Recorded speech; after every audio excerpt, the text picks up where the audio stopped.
20वीं सदी के शुरू में साइंटिस्ट्स एक बड़ी प्रॉब्लम से जूझ रहे थे। उन्हें एटॉमिक न्यूक्लियस को स्टडी करना था, लेकिन पार्टिकल्स को इतनी हाई स्पीड देना ऑलमोस्ट इम्पॉसिबल लग रहा था। Natural radioactive sources weak थे और उन पर कंट्रोल भी नहीं था।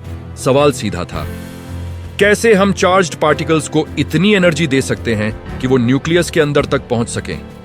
यही वो चैलेंज था जिससे साइक्लोट्रॉन का जन्म हुआ।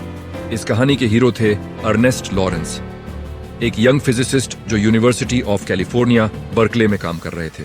उन्होंने एक रिसर्च पेपर देखा जिसमें पार्टिकल एक्सेलरेशन का एक आइडिया मेंशन था। यहीं से उनके दिमाग में एक स्पार्क आया। उन्होंने सोचा, अगर हम इलेक्ट्रिक फील्ड को बार बार यूज करें तो एक पार्टिकल को ग्रेजुअली एक्सेलरेट किया जा सकता है। लेकिन प्रॉब्लम यह थी, पार्टिकल सीधा भाग जाएगा। कंट्रोल कैसे रखें? यहीं पर मैग्नेटिक फील्ड का आइडिया आया। इलेक्ट्रिक फील्ड स्पीड बढ़ाता है, मैग्नेटिक फील्ड डायरेक्शन कंट्रोल करता है। दोनों को कंबाइन करने का आइडिया एक मास्टरपीस बन गया। उन्होंने एक डिवाइस बनाया, 2 hollow metal D shaped chambers, जिन्हें डीज कहा गया। बीच में एक गैप जहां अल्टरनेटिंग इलेक्ट्रिक फील्ड अप्लाई होती थी। जैसे ही चार्ज्ड पार्टिकल गैप क्रॉस करता, उसे एक पुश मिलता। मैग्नेटिक फील्ड उसे सर्कुलर पाथ में घुमा देता।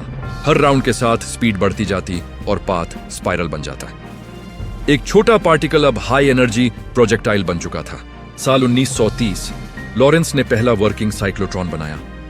साल 1939 में उन्हें नोबेल प्राइज मिला। इस इन्वेंशन ने न्यूक्लियर फिजिक्स को कंप्लीटली ट्रांसफॉर्म कर दिया। यह डेवलपमेंट कैलिफोर्निया बर्कले में हुआ, जो आज भी फिजिक्स का मेजर सेंटर है। अब समझते हैं सिंपल वर्किंग। सोचो, एक रेस ट्रैक है जहां एक कार सर्कुलर पाथ में घूम रही है।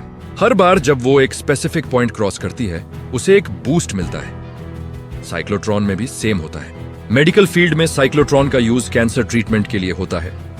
पेट स्कैन मशीन्स के लिए रेडियो एक्टिव आइसोटोप्स बनाए जाते हैं। ये आइसोटोप्स बॉडी के अंदर जाके इमेजिंग पॉसिबल बनाते हैं। न्यूक्लियर फिजिक्स रिसर्च में एटम्स को तोड़कर उनकी स्ट्रक्चर समझी जाती है। स्पेस रिसर्च में कॉस्मिक रेडिएशन को स्टिमुलेट करने के लिए यूज होता है।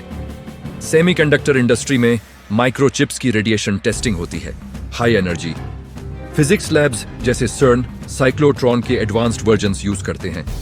ये मशीन्स यूनिवर्स के डीपेस्ट सीक्रेट्स एक्सप्लोर कर रही हैं। साइक्लोट्रॉन सिर्फ एक मशीन नहीं है, ये एक डोरवे है एटॉमिक वर्ल्ड के अंदर। इसने ह्यूमैनिटी को मैटर के कोर को समझने की एबिलिटी दी। एक सिंपल आइडिया से शुरू हुई जर्नी आज साइंस के सबसे पावरफुल टूल्स में बदल चुकी है।